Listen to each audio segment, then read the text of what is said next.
Well, that was topsy-turvy to say the least. Manchester United have lost away at Tottenham Hotspur. It finished 4-3 in the EFL Cup, meaning we are out of the competition. And it was a very weird game. The first half was predominantly United. They had a lot of the ball and they seemingly controlled things nicely. And then suddenly Tottenham scored, and it was randomly just out of nowhere. They put the ball in the net in a sense for Solanke. So it was another case, realistically, of United doing everything but put the ball in the net, and that's again we seem to be repeating ourselves over and over again about these sort of situations. It comes down to goals, and that's what's costing United at the moment. Every game we seem to be talking about it. It's feeling as though the defensive side of things is being addressed. Obviously, from the game tonight, conceding 4 goals is not great defensively, but you also have to take into consideration the person you would say is the main anchor of the back three. In De Ligt wasn't playing. I'm not going to call that as an excuse. I'm just kind of pointing it out there. And they've played Lindelof and Evans tonight instead. So that's one aspect of it. But obviously, at the same side of things, it's another point at which United didn't play well for a specific point of time. Now, that came in the second half, where Tottenham controlled the game a lot better coming out of half-time and got 2 vital goals in the end, I would say, right after the break. So that's going to obviously cause issues as well. I didn't think Bayende showed himself to have the greatest of games. The 4th goal kind of summed that up, although I think he does have a case for the foul. But with no VAR in this tournament or in this competition, there's nothing you're going to do unless the foul gets given at the time.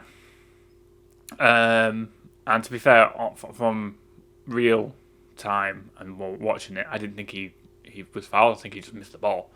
But obviously, looking at the replays, you can see there's a bit of a foul on him by the Tottenham player. So there's an argument to have there. But Tottenham's capitulation was awful to watch at times, and it was you kind of saw it coming because they seemed a little bit edgy when they scored the 3rd, and when they made the mistake with the goal kick and kind of playing it around, you're like, they're not like, they didn't seem comfortable doing it.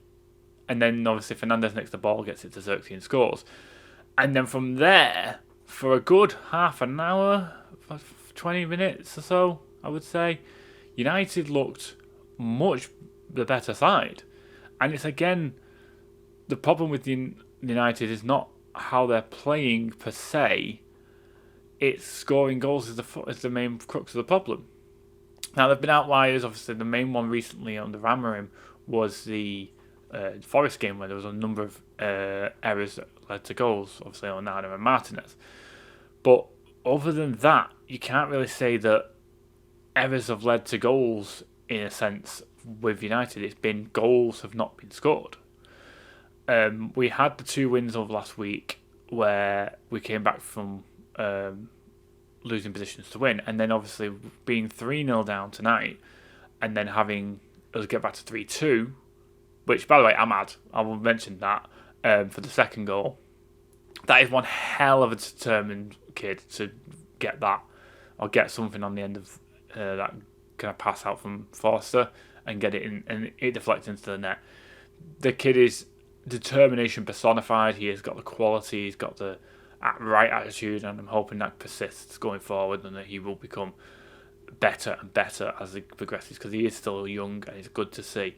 And I only hope that we get a few more players like that, in a sense, coming through.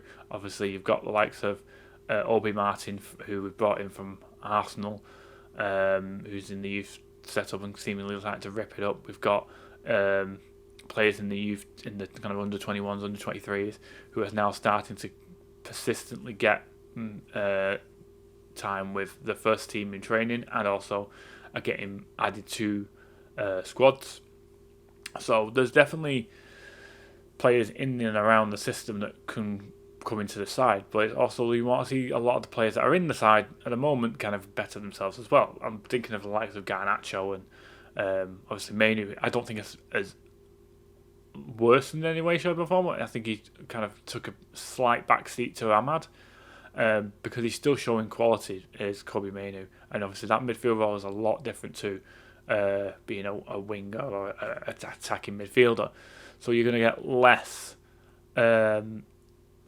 spotlight on you when obviously you've got someone like Amad Diallo doing what he's doing. But when you watch Kobe Mainu, he's doing the job right, and alongside Agate, when he brought Mainu on for Ericsson, you saw a change in that midfield, and there was a lot of legs within him and Agate.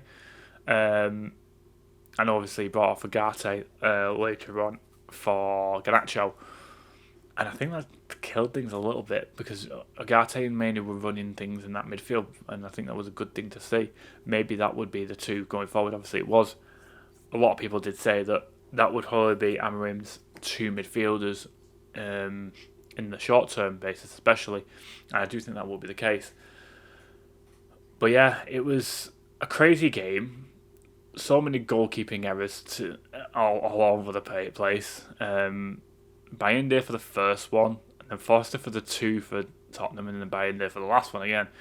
Because I think with the first one for Bayinde, maybe it's a deflection thing, maybe it's a reaction kind of thing, but maybe he should dive it, or at least, but there was no real movement. Obviously, Forrester messing up for the 2 goals for United. They are calamitous. He also had a save from Ahmad later on, which was literally straight down the middle. It was not blocked or even close to being blocked. And he kicks it.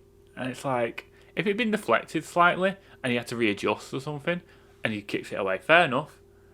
But it was right at him. And I was very surprised. But yeah, I'm disappointed that they've gone out of the cup. But I'm also not, because it gives us that little bit more time in the next... Well, it won't be till the new year now. But it means that they won't be playing them semi-final. I think it's still 2 legs in the Carabao Cup, and also the final. It's a shame we're not going to get a trophy on the board for Amarim early on, but maybe having the time to develop the system is more vital right now than the Carabao Cup would be. In my eyes, I think that it would be better to get this system in place and sorted. I think defensively they are looking a lot better, and in the midfield they are looking quite good. The quality of some of the players tonight wasn't fantastic, but it's a learning curve and it's a progression of where we go from here. And there's obviously going to be moves made. I think it'll be more in the summer than it will be in January, but at least you have a starting point, and I think there is a starting point with this side, and there's definitely a fight in them, and that's good to see. But let me guys know what you think in the comments, what you think of the game today. It's a bit of a rambly one today. I didn't really know what else to say about it. I did think United played well, so it's a shame that they've lost, but it is what it is. Football is that way sometimes. If only we had VAR at this time, which is a surprise for me today. But yeah, guys, if you like this video, please leave a like, subscribe if you're new. Until next time, take care.